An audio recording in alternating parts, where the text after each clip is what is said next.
Three questions I keep getting asked at the moment. Number one, Kit, where have you been? Number two, Kit, where are you? And number three, Kit, why do you look so gorgeous? And guys, I'm so sorry. I can't really help that. The third one, I can't answer that one. Sorry about it. Also, I do want to let you know that if you're not watching the video episode, I am looking very girl next door right now. I think I have like conquered the girl next door. Guys, I just have a little turtleneck on. It's my mum's from the 80s. I just can't help myself, really. My hair is tucked into my turtleneck. Like, sometimes a girl's got to do what a girl's got to do. I have a bit of like, just a basic bit of makeup on my face.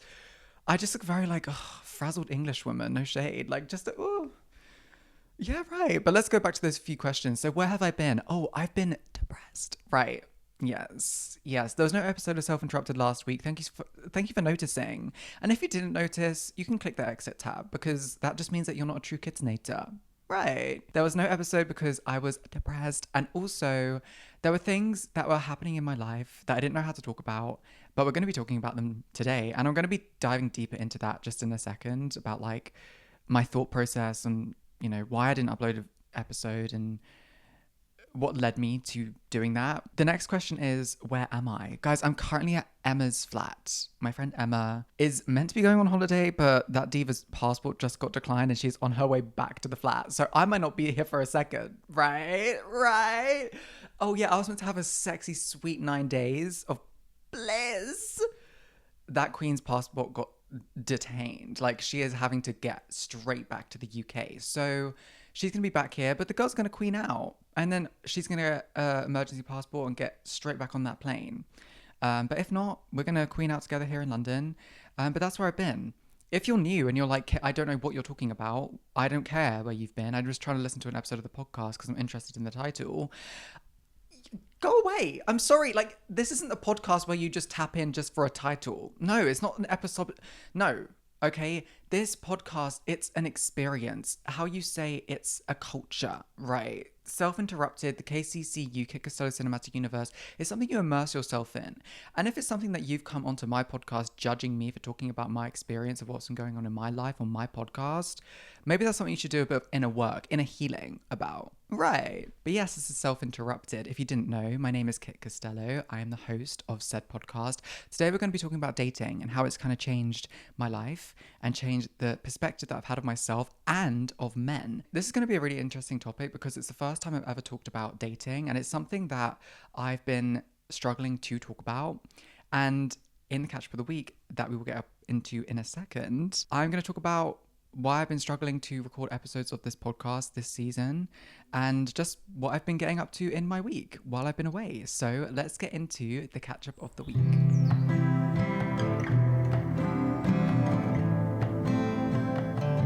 First of all, I do want to let you know that we are on a street. We're on a street. Oh, also, if you're not watching the video episode, baby, you're just in the deep end. You're doggy paddling. You don't know what's going on. You're trying to keep your head above water, bitch. Okay, so I am currently in London.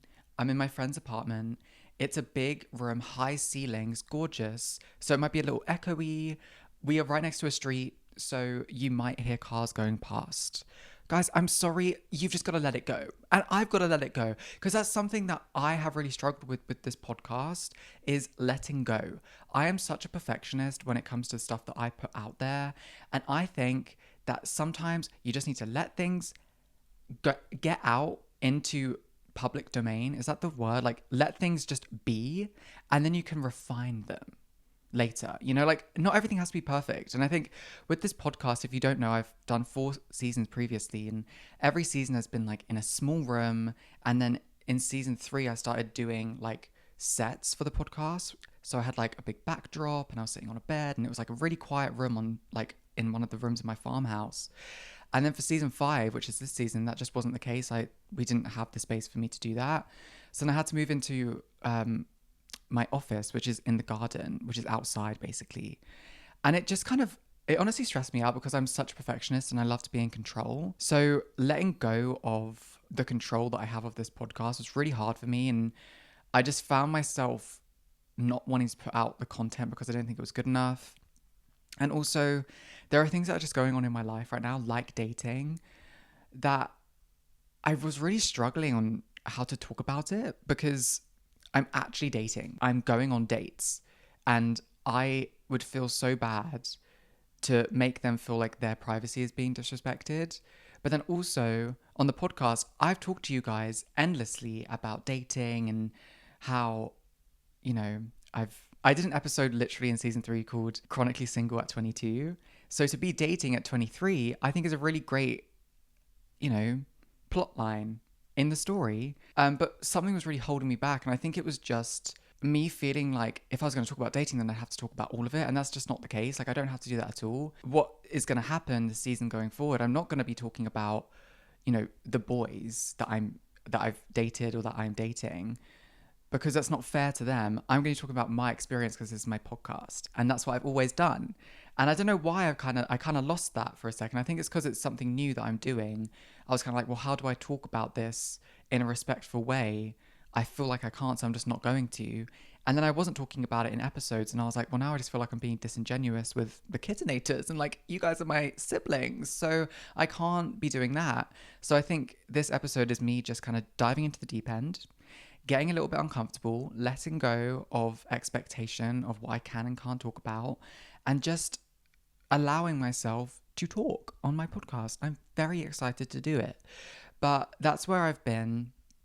And I had to take a little break because I was starting to get really scared that I was feeling very uninspired with the podcast. But I think when you limit yourself, it's really interesting. I think when you limit yourself, you can get really inspired, because I think opening yourself up to endless creativity can be almost a bit overwhelming, that it kind of shuts you down creatively because you think there's so much to do and you get a bit overwhelmed. But when I tell myself like, oh, you can't say that. You can't talk about dating, or you can't talk about this person, or you can't talk about the situation. If it's happening in my life, bitch, and I'm doing a catch up of the week, and one of the biggest parts of my week was going on a date and having a great date with a guy, I'm going to be like, oh, so I've done nothing this week. And that's all I want to talk to you guys about, because I know that you guys would gag. Right. So I'm very happy to be back and just to be in this new era of the podcast. I feel like it feels correct to be in this era. I've also written down here that this podcast is my therapy, and not talking things through with you honestly made me feel a lot worse. When I started this season and I wasn't talking about the things that I knew I wanted to talk about, it just felt like I was putting myself in a cage. And it's really interesting. I don't think I've told you guys this, but when I was off of season, so when I finished season 4 and I was in between doing season 4 and season 5, I started doing video journal entries on my MacBook, because I just felt the need to talk to a camera for a prolonged amount of time to feel better about what was going on in my life, which is so silly. But I still do it to this day. Even when I'm doing the podcast, I am talking to my MacBook for at least like 10 minutes a day, just like catching that diva up. My MacBook is ran through and she's tired of me, bitch. She wants to implode so badly. Whenever I open that photo booth app, she says, oh, here we go again, bitch. Here we go again. Me talking about a guy, me talking about food that I love. The stuff that I talk about on Self-Interrupted, but just like unedited. So it's me being like, girl, have you tried sweet corn from a can? Like, just so stupid. Like, my MacBook does not need to know this. And I've been doing this since January. Right? January. It's the gag that is June right now is actually a little bit scary. Like, someone needs to stop the calendar. Can we stop the press? Why are we in June? Feels like it should be maybe April vibes. So that's a bit scary. But yeah, anyway, that was meant to be a little sentimental moment, saying that you guys are kind of my therapy in a very like non-parasocial way, And no pressure on you guys, no pressure on your end. Me just talking to the microphone is my therapy. And that's what I think makes this podcast really special, because I love this podcast. I really bloody do. I love it. I love this podcast. I think that we've created something very special with this podcast. And I know it sounds really like, twatish to say like my podcast is really special because I'm talking to a mic, but I just think it is. Like, name another podcast that's hosted by a transgender woman that doesn't necessarily just talk about their transition and just talks about her life. Like, I don't know another one that doesn't have guests on, like, this is just me. And I think that's very, very special. And I don't think there's that many. So my podcast is very special. Thank you very much. Not that you were critiquing it, but in case you were, in case you're a hater and you're watching, just to let you know, right? What have I been up to? Oh, guys, I did a runway. Oh, that's a gorgeous sound. Can you guys hear that? Oh, I love that. Oh, wait, living in London is actually kind of the dream. Living in London is actually kind of the goal. Like, living in London, you have construction outside your house all the time. Yeah. No, that's gorgeous. That's exactly what I wanted when I was recording my podcast, my chart topping podcast. That's what I needed. Anyway, I've been doing a runway. I love the way I was about to be like, I've been doing so many runways. I did one for a graduate show at Central St. Martin's, which is a fashion school here in London. You know what? It was actually a serve. I did the fitting for it about a month ago, and the design is really, really cool. Like, very like gothic style, very inspired. I was wearing this, she called it an apron dress. So think of an apron, how it's like, you know, fabric all at the front, and in the back it's like, oh, it's open. You could see my ass. You sure as hell could. You could see my ass. And I was wearing platform, like 8-inch platform shoes. And it was gorgeous. The shoes, that's the one thing I was worried about. Whenever I do runway, oh, they're always going to get you with those shoes. Runway designers, they want you to fall. I feel like sometimes, bitch, I say I'm an 8, a size 8, and they're like, oh, we'll give you a 5, or we'll give you a 10. Why not? Like, they just never give you the size. On this runway, I did get my size, but they were vintage shoes. So they were a little bit small. And they were fine to walk in. They were actually super easy to walk in, even though they were tall. Because I think platform shoes are actually easier to walk in than just like a stiletto. So that was a godsend. But because they were vintage, they were tighter, and I was wearing them for like 6 hours. So it was all of that. Wearing the shoes, waiting around to walk on the runway for like 30 seconds. And then to like painfully walk backstage and just like fall to the ground. A drama queen. And I wonder why I don't get booked for runway. I'm like, oh, why don't I get booked? And I like fall to the ground when I have to wear a pair of shoes. Anyway, then, oh, you guys, you don't even understand. Okay, so the tea of the day was I was doing this runway, then I was going on a date afterwards. Hey, talking about dates, let's talk about it. So I was going on a date afterwards, just to a pub, just a casual little thing. And I was like, oh, the makeup artists are going to take off the makeup. Now, what was the makeup kit? I hear you cry. The makeup was a black smoky eye with inner waterline eyeliner, a red smudged lip, and cakey foundation. Oh, so that's great. I know what you're thinking though. You're thinking, Kit, you know, that's so gorgeous though, because you get to serve in this makeup. And then once you come off the runway, the makeup artists are there to take it off of you. Oh no, they're not. See, that's the thing. They put that makeup on you 15 seconds flat. And then when you come off the runway, there's a teaspoon of micellar water to get all this makeup off. I was there. I finished that runway. I think we finished the runway around 6. We wrapped the runway. I was there until about 7:30. 7:30 trying to get this makeup off and put new makeup on. It was literally, you know that Nicki Minaj, but it was like I'm a pull up. That was me. That was me trying to get the makeup off, put new makeup on. That was presentable enough to go on a date with someone that I liked. Right. And I had to do the classic text of I look really rough. I look like I've been beaten up and put through like a mincer and brought back out the other side. And then I turned up to the pub, I had a couple of pints of Guinness, and I tried to forget all about it. And you know what? I did. I had a good time. The next day, watched Paddington in Peru in my office. I did. And guess what I did? I cried. Paddington in Peru was a little bit special. Paddington is a bit of an icon here in London, in the UK. However, I will be real. I don't care about that bear. I don't care about that. I don't give a damn about that bear. I think he is an industry plant. I sure as hell do. Because I used to watch Paddington when it was like the stop motion animation. My grandparents had the VHSs when I was younger. He came out of nowhere again. Maybe like 6-10 years ago. Why? Question mark. Where did he come from? And then he's literally having like a meeting with the Queen, and it's being broadcast everywhere. And it just kind of like, when people are like, I love Paddington. I'm like, okay, Queen. Okay, I get it. There's just something about it where I'm like, oh, let's relax. I don't know. It's like a certain type of person. If you are from London, if you're from the UK, it's a certain type of person that will say they love Paddington but hate another, other people. Anyway, let's not get into that. Zoom hangout. I did a Zoom hangout. Hey! Right. We did a Zoom hangout. A Zoom hangout is when all the Kitanators get onto a Zoom and we hang out. Now, it was the first of hopefully many, and with it being the first, there were a few technical difficulties. Right. Won't get into them, but eventually we had a good time, and it was a lot of fun. You guys are so cute, B, so cool. Like, genuinely some of the coolest people I know. Like, I think this is the cool thing about, like, I don't think I'm an influencer, but, like, having a podcast and, like, building a community of people. The coolest thing about it is that you just attract the people that you really are. And especially when you're authentic, because that's the real gag. If you try and come on social media and be someone that you're not, you're going to attract people. You're going to do a Zoom call and have like a bunch of losers on your call. And that's the truth. But if you're being yourself, almost to your own detriment, because here I am talking about weird food combinations that I love on my podcast, right? You then get people that, you know, match your vibe, match your freak on a Zoom call.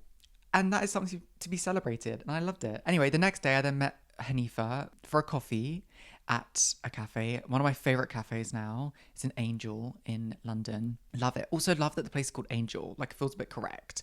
And it only got titled Angel once I pulled up. Sorry, let me not. I got an Americano. Oh my God, guys, new coffee order. Americano, please, with an X. X being a kiss, right? Americano, please, X. Yes. And no sugar. Guys, wait, let's celebrate. Like, this is special. One thing about me is that I used to go feral for caramel syrup and a sugar and oat milk in a coffee.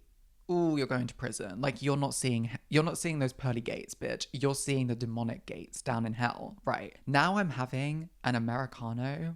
Ooh. Like, oh, just get an Americano. God, I don't know what I want. Oh, God, just get an Americano. It feels so Parisian. It feels so Paris. Do you know what I mean? Like, I feel so fashion. I'll just have an Americano. Are you sure? Is that all you want? Yeah. God, that's it. No, please, nothing else. That'd be £3. Crazy, bitch. £3 for some coffee, insane. However, in comparison to what I used to get, which was a caramel oat latte, £5.50, and it comes in a shot glass in London. Oh, right. You're not seeing heaven, and none of your family. This is going to be a legacy. Someone tried to read me the other day on TikTok, and they were like, "You're so ugly." And this is so mean, but I just wasn't taking it because it was a transphobe and he was calling me a man. And he was like, "You're a man. You're so ugly." And he had his profile picture and it was him. And I was like, "Oh, that was a mistake." And I replied with a video and I said, "You have the nerve to call me ugly while your face card is literally..." God, what did I say? It was like, I've got to get it up because I can't be misquoting myself because that's a bit embarrassing. I said, oh my God. I said, "You're calling me ugly, but your looks will curse your bloodline for generations." Right. And it will. That's a great read, right? It's a great one. So if you guys are being called ugly, a nice little turn around and say, "You're calling me ugly, but your face card is going to decline and curse generations of your bloodline." Like, that's insane. Anyway, yes, Americano was ordered. Americano was drunk with Hanifa. Love Hanifa, that queen. We were talking for about, how you say, a couple of hours. My favorite coffee shop there. Love that coffee shop. Oh, I actually brought Hanifa along with me to Sainsbury's because I sure as hell did, because she needed to experience what I was going to be buying. And what did I buy from Sainsbury's? I hear you cry. Well, what did I get? I got those, Quorn. You guys know it's like meat alternative brand. Quorn escallop.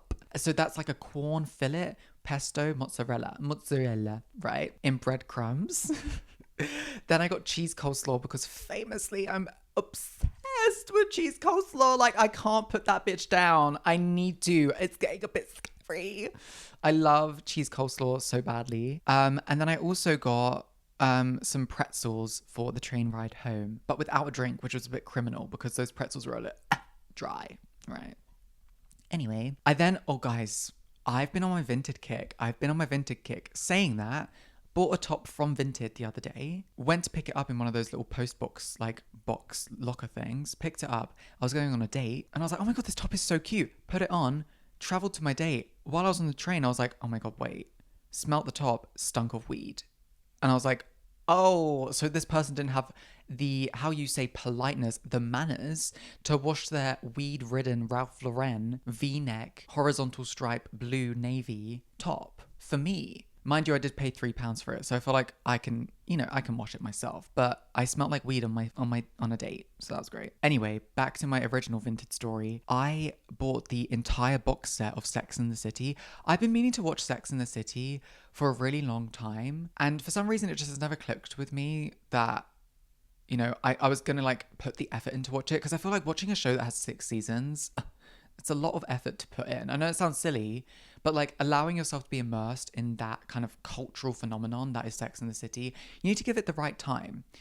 that sounded really philanthropic for what it actually is, was me just being lazy and not wanting to watch a TV show, right? Like that's the epitome of laziness. Anyway, I got out of my laziness because I wasn't recording the podcast for a week. So I was like, well, I've got to do something. Watch Sex and the City. Oh my God, life-changing. It actually really helped me put myself in perspective because I saw myself as Carrie. And it was really interesting because I was watching it. And if you don't know, Carrie Bradshaw is a columnist for one of these newspapers in New York, and the column that she writes is called Sex and the City. And I found it really a bit of an epiphany moment because I was like, there's an ensemble cast, there's about 5 of them. The show mainly is focused on Carrie and it's narrated by Carrie. And I felt like with the podcast, I was trying to be an ensemble. Like I was trying to be an ensemble cast. By that I mean I was trying to kind of fit everyone's needs, talk about everything but nothing at the same time, because with an ensemble cast, you can't get everything about one person's life. You're kind of picking out like certain bits of each person's life, but it's not like the meat, you know, you're not digging your teeth into it.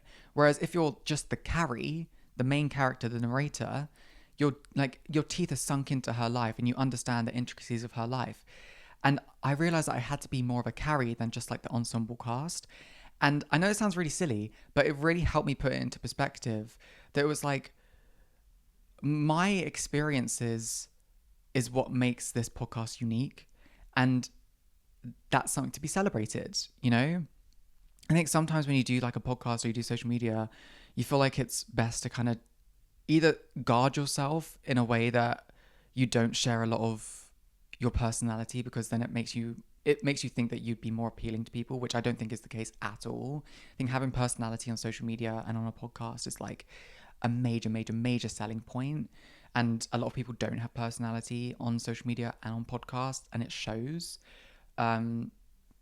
Shade. But I've kind of lost my train of thought. But basically, having your own point of view and your own narrative will never go out of style, because you will never go out of style. Do you know what I mean? Like, you're an endless pit of like inspiration just because you live every day in a different way, you know? I know it sounds really silly and a bit obvious, but I think that that's something to be inspired by. And I was inspired by it by watching Sex and the City. Also, Sex and the City is one of those shows where it's like nothing happens. It's very Gilmore Girls in that way. It's like 6 seasons of kind of nothing.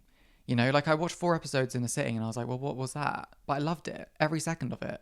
So I kind of feel that with the podcast, it's kind of a bunch of nothing, but it's nice to have a bit of companionship, you know? Anyway, then Walk to the Village, classic Casey movements, Casey being Kit Costello. Classic Casey movements, she walks to the village without sun cream on. Naughty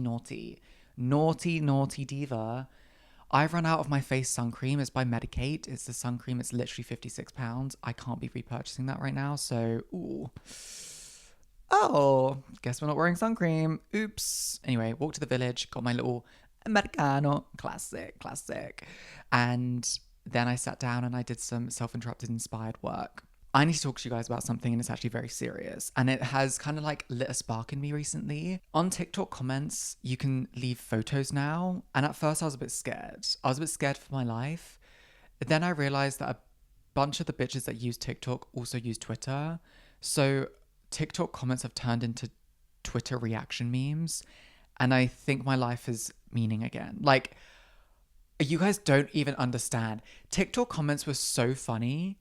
They are funnier now. With the reaction memes, like, I will burst into tears laughing. Like, I will literally be sitting next to one of my friends, scrolling through my phone, and the video will be like kind of funny, like, oh, you're kind of giggling. The comments, I will literally be like in fits of laughter just looking at like a Wendy Williams reaction meme in conjunction to this video. Like, it's so stupid. Anyway, let's get on to the last 24 hours. Okay, so arrived at Emma's, this queen, and we had, oh my God, vegan Chinese food. Guys, I haven't had Chinese food, in a sexy, how you say, 8 years, I would say, minimum, easy. Like, actual Chinese food, because I've been vegetarian since I was 16.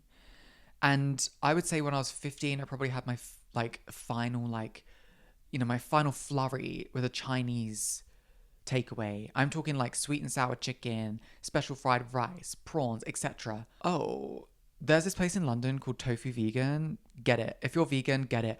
I thought it was going to be some wishy-washy, plant-based, boring kind of, no shade. Like I really did. I thought it was just going to be like a couple of leaves. And I'm vegan, but I know some places are just a little bit too vegan. Do you know what I mean?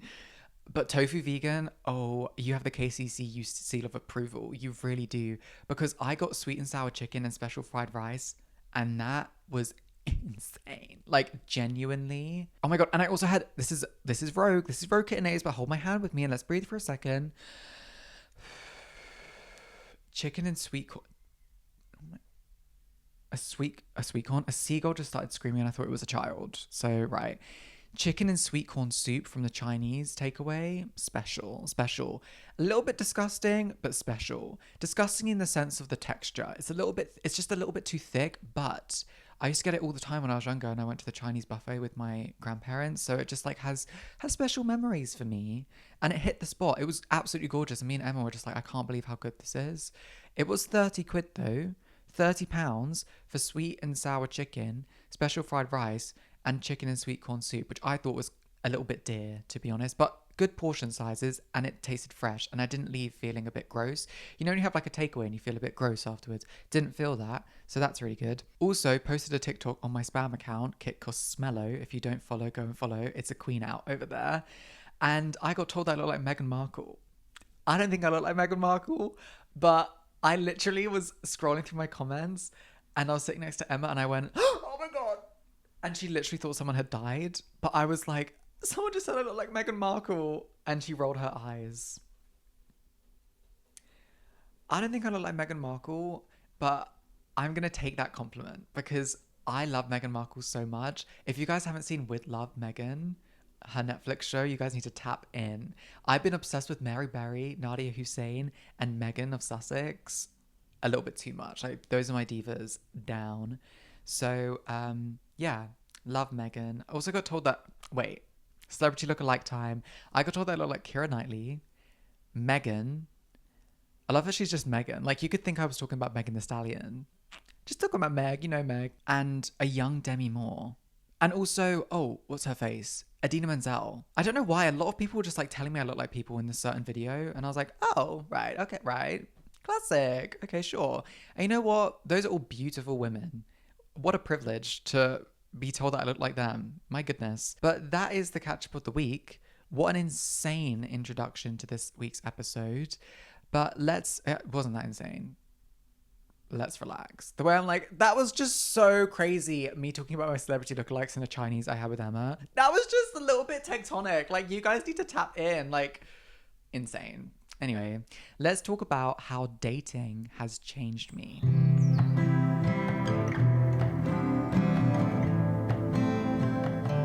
If you guys are watching the video episode and you're looking at me and you're thinking, Kit, you look a little bit insane. Your hair is all over the place. You need to relax. Like, I literally am trying my best and I don't think that's called for. If you're not watching the video episode, I look so insanely gorgeous right now. Like, you cannot, like, you know, people were saying that I look like Meghan Markle. They were saying that I look like Idina Menzel. And you know, they're right. I look very red carpet ready at the moment. I'm kidding. I am wearing a turtleneck with my hair tucked into it.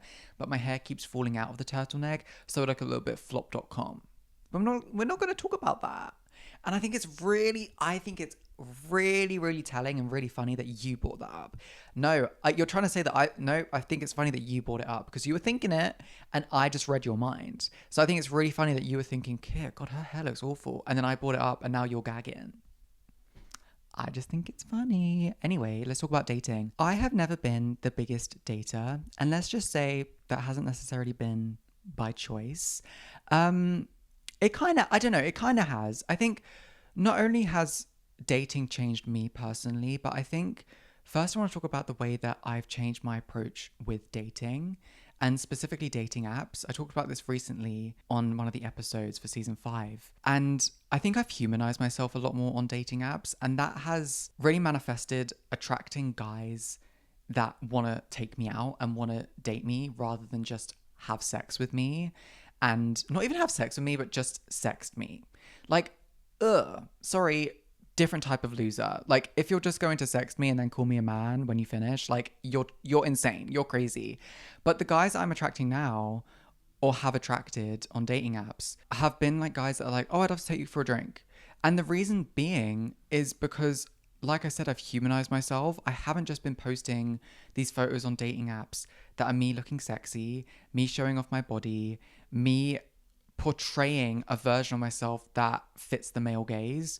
I've been fitting my gaze, right? I look at my profile and I think, oh, you know what? That does represent me. You know, it has a picture of me and my dog. It has a picture of food that I like. It has me filling in those prompts because I was not a prompt filler. I wasn't. But I think the thing is, when I fill in prompts, I'm like, ugh. It's not an ick at all, but like, I think I just found it a bit jarring to fill in the prompts because I used to really try and mold myself into a version of a person that I thought people would want me to be. And not even just sexually, but just like, even if I did want someone to date me, it was like, well, I want this type of person to date me because I think they're cool. So I'm going to try and fit an aesthetic and a mold that they would like so that they would like me. But that's only going to be so, you're only going to be able to hold that up for so long because once they like you and they're like, oh my God, this bitch is so hot, let me tap in, then you're starting to talk to them and you're being yourself, rightfully so.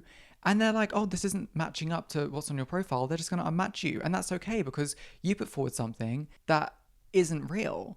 So they have every right to unmatch you. Do you know what I mean? So I think me being 100% myself on my dating profile, putting prompts in that like made sense for me and kind of being unapologetic about it. There's such a sexiness in being unapologetic. I found out that when I was putting all, you know, the prompts in that I want, the photos that I liked of myself, of my dog, of me, the human version of me, the well-rounded version of me, I found that I was attracting guys that like I did like and I thought were really cool.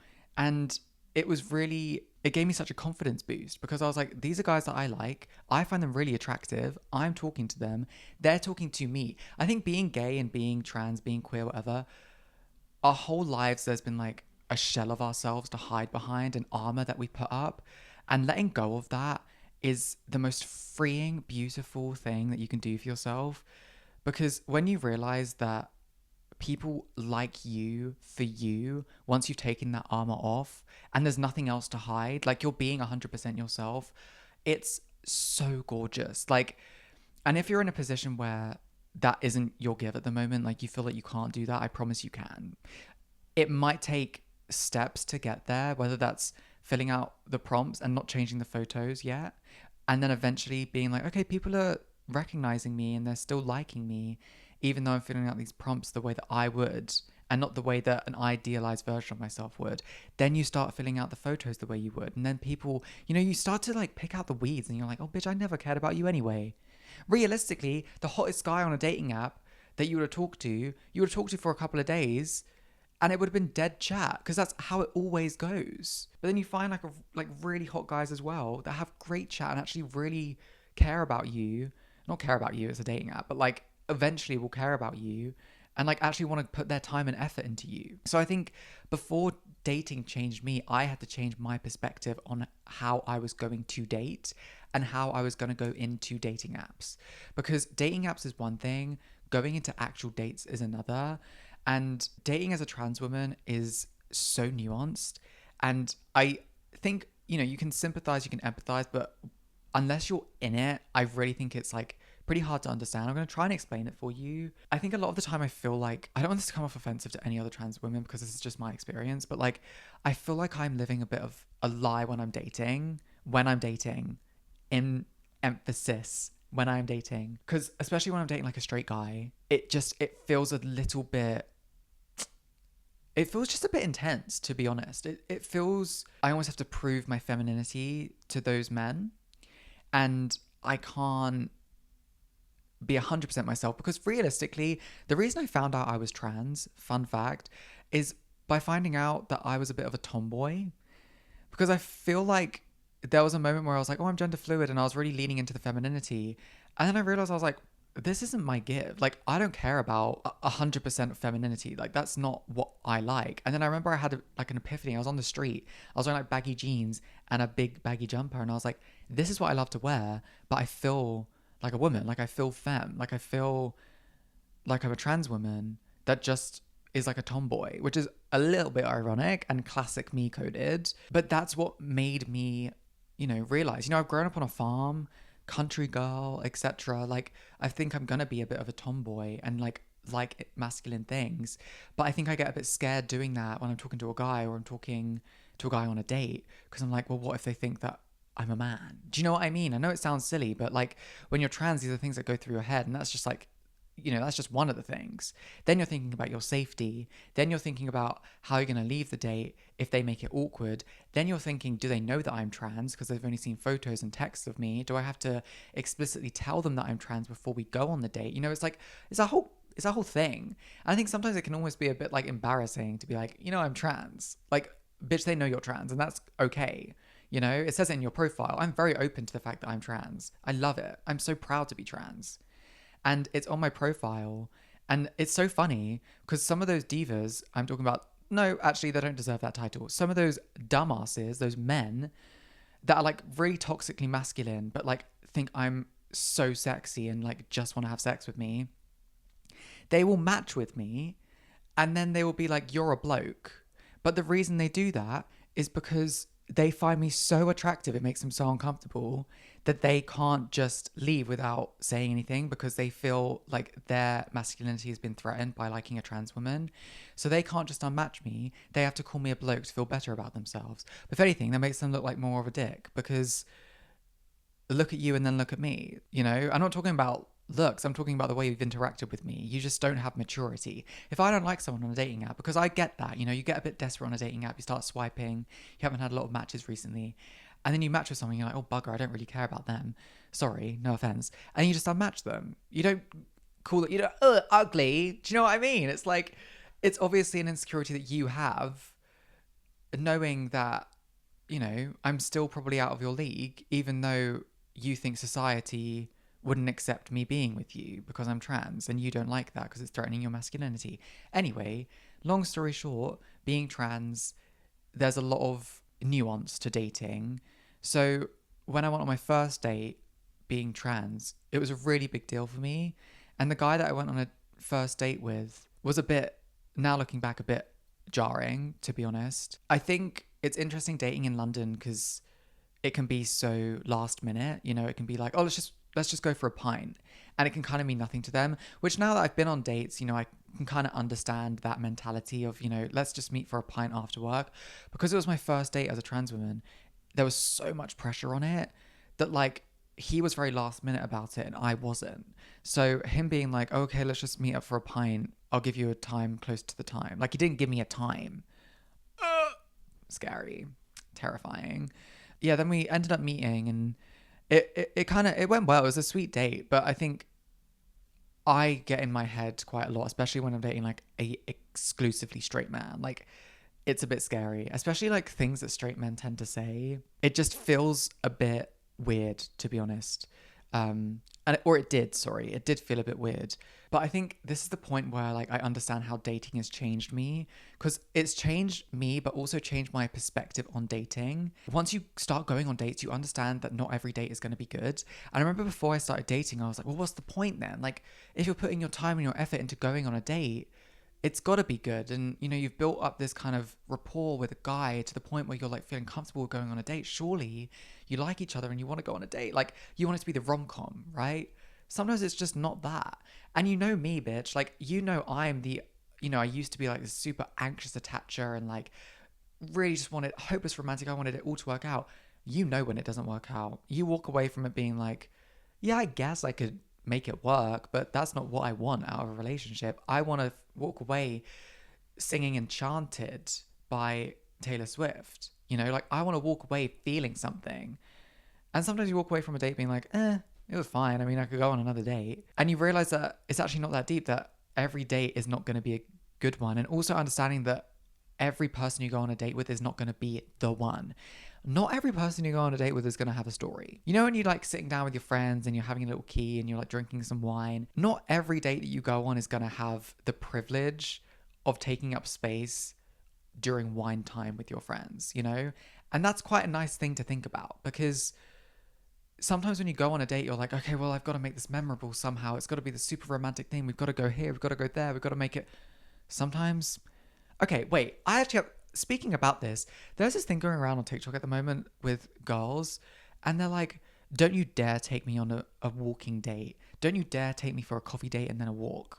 That's not my give. If you're listening to this, take me on a date. Take me on a coffee date and a walk. Love it. Even just a friendship date. Do you know what I mean? Like, take me on a date for a coffee and a walk. What's the problem with that? I love a walk. I love a coffee. Put the two together, you're laughing. Like, are you kidding? I think it's so weird. And I also saw this thing where this girl was like, I just think if you don't have money, because I think a lot of people think that like it's a cheap date to go for a coffee and a walk. But yeah, I guess. But also, you don't need to be taking me to the Ritz on our first date. Because then another girl was like, if you don't have money, you shouldn't be going on dates, which I thought was just wrong in so many different areas. Because who are you to be laughing at someone's financial situation and saying that they don't deserve love because they can't afford to take someone on a date?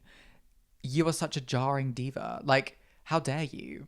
It like really riled me up. Sometimes people have takes on the internet and I'm like, you are such a loser energy. Like, the only way you can enjoy a date is if a man is completely and utterly spoiling you to the bone.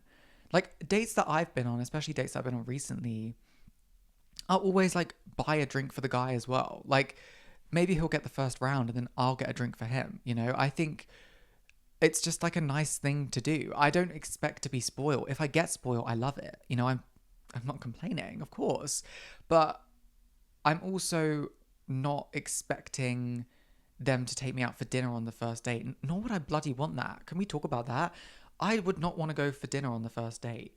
It's the last thing I'd want to do, actually. I don't want to eat in front of someone at the best of times, let alone in front of someone that I have a crush on. Are you mad? Like, because then you're thinking about, okay, what do I get on the menu?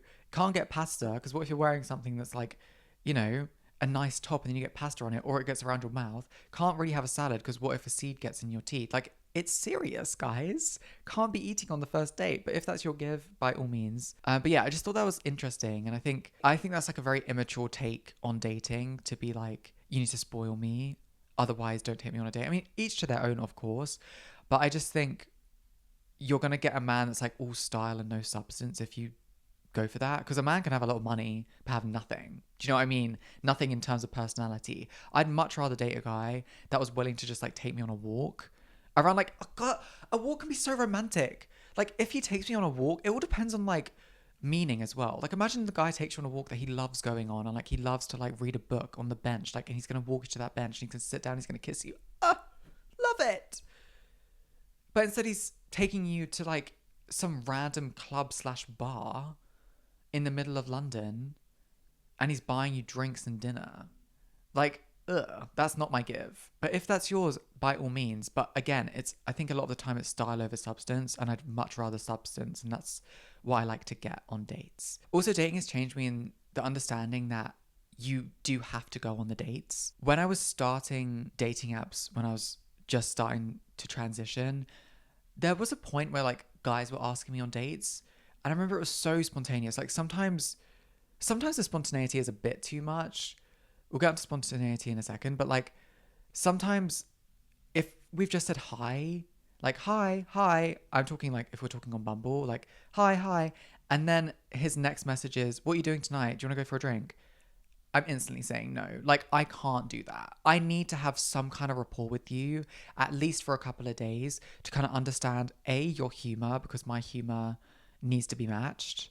It does. Because if God forbid I'm on a date and I'm trying to make them laugh and they don't laugh at me, I literally think I would have to leave. Well, I would have to leave. It's not like oh, that's so crazy. No, I'd have to leave. I'd have to dip, because that's my advice. Like, if I can't make a joke, I can't be there. Do you know what I mean? And if you don't understand my sense of humor, it's just not going to work. But also, I need to find out that you're not a creep in reality, because there are too many creeps on dating apps, and I don't want to be the next diva that has a Netflix documentary. I don't. I have to talk to you just for a bit. However, I do have a note here saying I need to stop having talking stages that last longer than a month. That's insane. We are not doing that, guys. All for what? Obviously, if that's your thing, if you just like texting guys, that's sweet. Now that I've been on dates, I understand seeing someone in person is actually a lot better than seeing someone over text message. Someone can text you as much as they want, doesn't mean that they actually like you. And I've understood that now. I've understood that him sending me a message does not mean anything. thing. It does not mean that he likes me more. It doesn't mean that he doesn't like me. It doesn't mean that he likes me less. It just means that he sent a message. Think about how easy it is to send a message to someone. Easy. Easy peasy. Doesn't mean anything. So having a talking stage that lasts longer than a month, I used to think, oh my God, it's this pivotal moment in the relationship. Like, we've passed a month. It means nothing. I've had talking stages with like guys that I had dated. I'm not dating anymore, but like I had dated, and emphasis on and not dating anymore. Like, I thought that was going to be something, and it's not. The spontaneity is the important thing, because that is something that I really struggle with in general, whether it's my friends, family, anything. So when it comes to dates and spontaneity, that's hard. All the dates that I've been on recently, not recently, but like since being trans, have all been spontaneous. And I think in a way, I've kind of made it that narrative. Because if I know I'm going on a date in 2 days, I'm going to be stressing. If I'm in London and I just send a text to someone and I'm like, hey, I'm in London. What are you doing? What are your plans? Do you want to go for a drink? I know that I had the confidence in myself, in my looks, in what I'm wearing to send that text to go on a date, that I can just go. I think sometimes, you know, when you're home and you're like, planning what you're going to wear on the day, what makeup you're going to do, what hair you're going to do, you can overthink it to the point where you're just like, I shouldn't go because I'm just not in the mood right now to go on a date. I feel so insecure. Once you're out in London, I feel like I don't know, you just feel better about yourself. Me personally anyway. I think I was talking about it last episode, getting out of your head. There's this narcissism, I think, sometimes of being in your own head and thinking about what you look like all the time. Once you're in London, you kind of also notice that like, people don't care that much. You know, they just put an outfit on and they get out of the house as they should. I think sometimes when you're going on a date, you just overthink everything you're going to wear and what narrative you're going to be giving with the clothes you're wearing. It's like, you don't need to be doing that. Put the outfit on, go on the date. That's spontaneous. Have a couple of beers and see where it goes. You know, also, dating has changed me. Drinking, bitch. Look at me. Drinking pints of Guinness. Pints. Love it. Love a Guinness. Love getting a little bit drunk. Love it. Guys, it's literally my favorite thing. It's not my favorite thing. I do endorse it, actually. I've spent 4 seasons of this podcast saying that I don't drink. I can spend a couple of episodes saying that I do like drinking for a second. I don't get blackout drunk. Haven't been that yet. Getting a bit tipsy on a date is so special. Because when you're with someone that you really like and you're on the train platform and you're having a little kiss, having a little cuddle, and they're sending you off on your train and you're sitting on your train and you're buzzing, literally from excitement and from drunkenness, not knowing where you're going. Maybe you should know where you're going on a train. But there's just something very sweet about it, you know? I really like it. So dating changed me in that way as well. Because like I said with the talking stage, going back to that, getting to know the person in real life. Because connecting those two things about like texting doesn't actually mean that much, but it also doesn't show their personality. Someone can have great chat over text and be dead in real life, and vice versa. Dead text, great in real life. And I've had a couple of those situations, queens. I have. You meet up with someone, you're like, oh my gosh, we have so much in common. And then you're sitting with them and you're like, oh, this is nothing. And then the flip side, you think, oh, this person and I don't have that much in common. But that's sexy, because think about all the things that you can catch them up on in your life and the things that you love, your like special interests, and they can do the same for you. They can introduce you to stuff. So gorgeous, so romantic, so cute, so special. And I've also written here, seeing more people allows you to dilute your feelings about the guy you're talking to. When I was in this phase of dating a lot more, you know, whenever that was, when I was in that phase, I'd kind of like harp on a guy and I'd be like, oh my God, he's the one, like I need to date him. And then I go on another date and like kind of overlap the dates, and I go on another date in the same week. And then I'd be like, oh, okay, maybe that guy wasn't the one, but I do like this guy now as well. And you go on another date and you're like, oh, okay, well, they're all quite sweet. And I guess I can just go on another date with all of them. Do you know what I mean? You kind of understand, and you kind of then pick. You're like, okay, this is the guy that I really like. And it's nice to be able to do that and not have this kind of attachment to them and be like, this is the one. Because realistically, the first person you ever go on a date with in your life is maybe not going to be the one. Maybe they will be, but realistically, it might not be. And I think it's nice to know that, because it takes the pressure off of it. You get to just go into a date having fun. And then eventually you get to evolve and you get to go on more dates and you get to know each other more. And then you get to be, you just get to enjoy them. The final point that I have to make about how dating has changed me is that dating has made me feel a bit more mature, and it's almost made me feel a bit more mysterious as well, because I don't really tell that many people the dates that I've been on, like even my friends, just because I kind of have this feeling that like, what if I tell my friends or the podcast or something and I jinx it? I don't want to do that.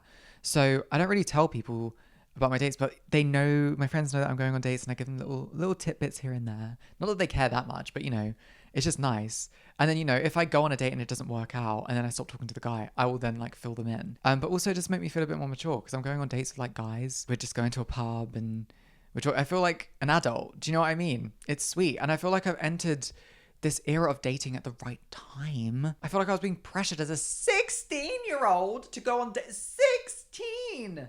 Are you mad? Are you crazy? 16 years old. What are you going to do as a 16-year-old on a date? And if you're 16 and you're watching this or listening to this and you're thinking, well, I want to go on a date, by all means, go on a date. But if you're stressing about the fact that you have not been on a date yet, I had my first date when I was 23, and I wouldn't have it any other way, because actually my first date as a transgender woman at 23, I did have dates when I was like a gay guy when I was younger, but I don't really count them because they weren't exclusive dates. Anyway, basically what I'm saying is, now that I'm a bit older, I really appreciate that I've waited to go on dates, because I think subconsciously I was waiting until I was comfortable with myself, and also comfortable, this sounds weird, but like to date myself. I know that sounds very silly, but even just a sense of, going on a solo date, am I okay with my own company? And also thinking like, if I was on a date right now, if I was talking to someone, would I be interesting? Would I be confident? Would I be able to look them in the eyes with confidence, knowing that I felt good about myself? Or would I be waiting for their validation?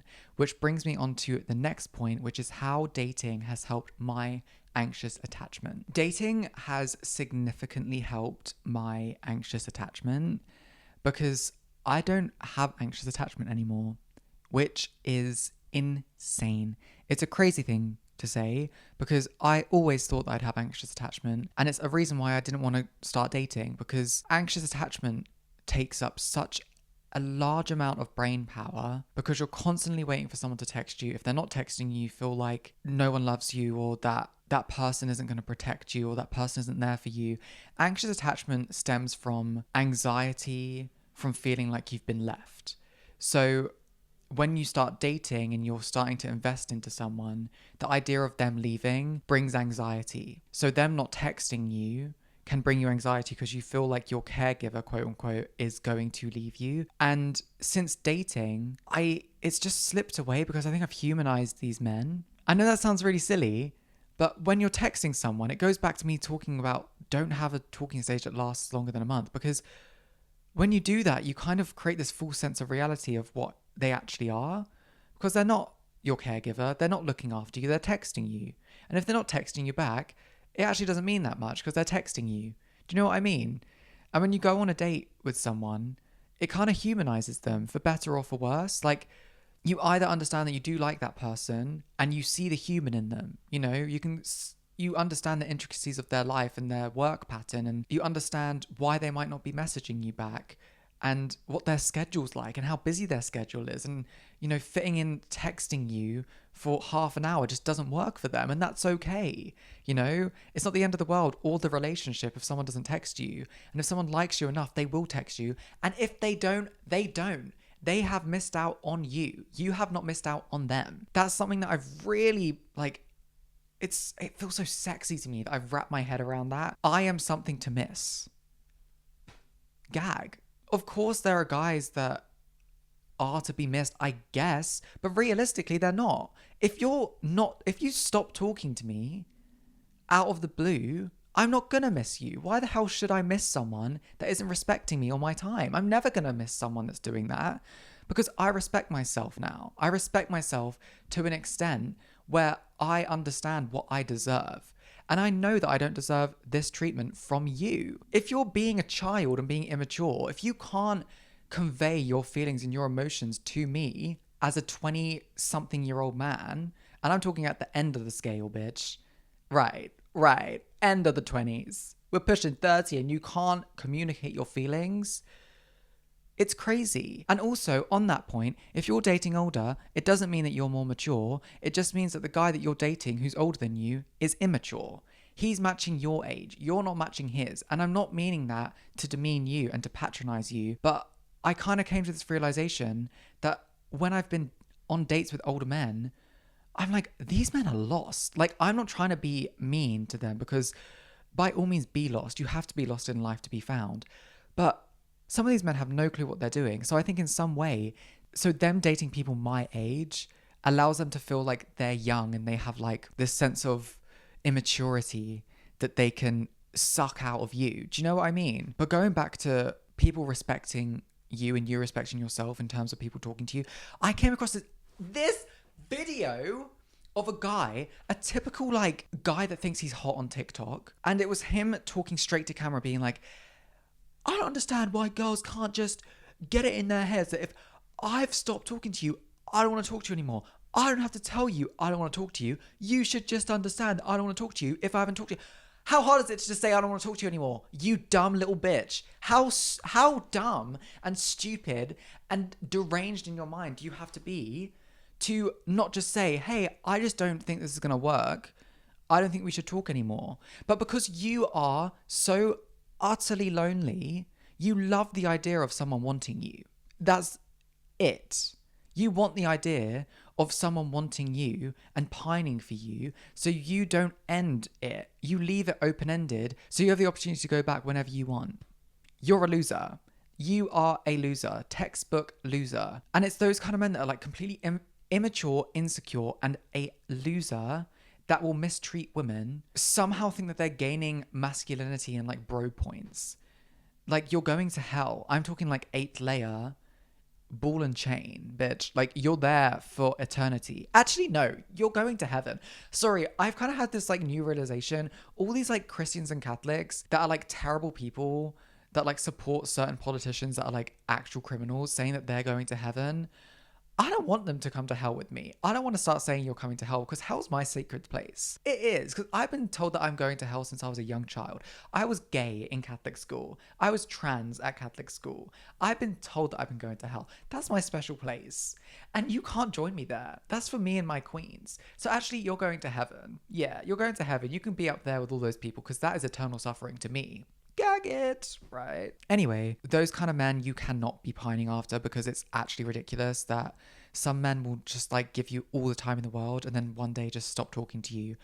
So stupid. Because on the flip side of that, you then have people that will give you all the time in the world, treat you with respect, and give you time and energy and never make you feel like you're a second thought. Or if they do make you feel like you're a second thought, it's not in a derogatory way. It's because they're busy, bitch. They have things to do. And that's okay. You have to decenter yourself from this person's life, because realistically, you're not the center of it. And that's the truth, you know? Taking a step back and realizing that, oh, it's actually really sexy and appealing that this man has stuff going on in his life. He has a job. He has bills. He has a flatmate. You know, he has stuff happening. He is not just waiting on me to text him. Unattractive. It's hot for someone to be doing stuff. Speaking about being hot, the final point, has it changed the way I see myself? Yes. Dating has made me feel incredibly hot. It really has. And I hate to be that bitch, but I don't know, dude. It just, that validation from men, sometimes it does get you. It sure as hell does. But also, it kind of is, it's sexy to know that, like, in general, there are people that just, you know, want you. It's hot. It's nice. It's nice to know that. And I feel hot recently. I do. I feel a bit sexy. I'm feeling really sexy. On my notes here, I say, I've always felt worthy, but I feel hot, sexy, and like a catch. And that's a new feeling that I enjoy. Yes, I feel well-rounded, to be honest. I feel like something, again, like I said, I feel like something worth losing, if that makes sense. And I'm not talking about like, I want someone to like, I want to break up with someone. That's not what I'm talking about. I'm talking about like, if I'm in a talking stage with someone and then they stop talking to me, I'm talking just like over text, like on a dating app. If they stop talking to me, I'm not going to cry about it. I'm just going to unfollow them and move on. In my mind, I'm thinking they're probably thinking, damn, I probably should have kept that conversation up with her because now I've lost something. They might not be thinking that at all. They might have just moved on. But I don't know. Maybe I'm right. Anyway, I feel good. Basically, dating has changed me in a lot of ways and in very good ways. And I'm feeling really good about it. I'm really happy about my decision to start dating. And I'm in a very good place right now with it.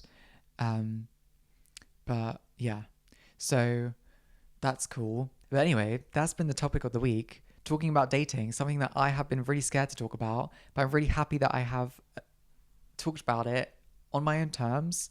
Not that you guys were begging me to talk about it, but I think in a way I was trying to like force myself to talk about it or to not talk about it. And I feel like I've kind of met a little medium there in talking about it in my own little way. And I've really enjoyed this episode. So let me know if you have too. I feel really inspired with the podcast, and I just love this podcast and you guys so much. Genuinely, I mean it. So I really hope that you've enjoyed this topic. Let's get on to the vinyl of the week and to the recommendation of the week.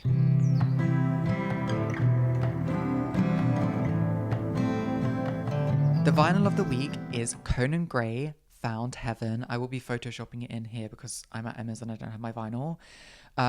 I was listening to this album the other day, top to bottom, because Conan released a new song off of his upcoming album Wishbone titled This Song. Oh, that song's a bit special, but we're not talking about that right now. We're talking about Found Heaven. Found Heaven is such a love letter to the 80s and to the 70s music. And I think it's done really well. The production's gorgeous, the songwriting's gorgeous, and the vocals are gorgeous. I love Conan, and yeah, I love that vinyl so much as well. I have the Ali Rose edition, if you know about that, you know. But that's the vinyl of the week. The recommendation of the week is Sex and the City. Everyone go and watch Sex and the City. I really, really recommend it. It's a great laugh. It's funny. The fashion in it is great. And it's just a giggle. It's just a bit of a giggle. It was a bit of a joke. I think that's Gemma Collins. It was a bit of a joke. It was a laugh. Anyway, that's the vinyl of the week and the recommendation of the week, and that's the topic of the week and the episode of the week, right? I hope you've enjoyed this episode. If you have, please make sure to rate the episode on Spotify, leaving it a 5-star review. You can leave a written review over on Apple Podcast. You can watch full video episodes on YouTube for free. Please subscribe, leave a comment, leave a like. Please. My God. You can follow the podcast on TikTok and on Instagram at selfinterruptedpod. You can follow me personally at kit.costello on Instagram and on TikTok. And also you can follow my spam account, which is kitcostsmello. Right. But other than that, I'm sending you so much love. As always, Kit.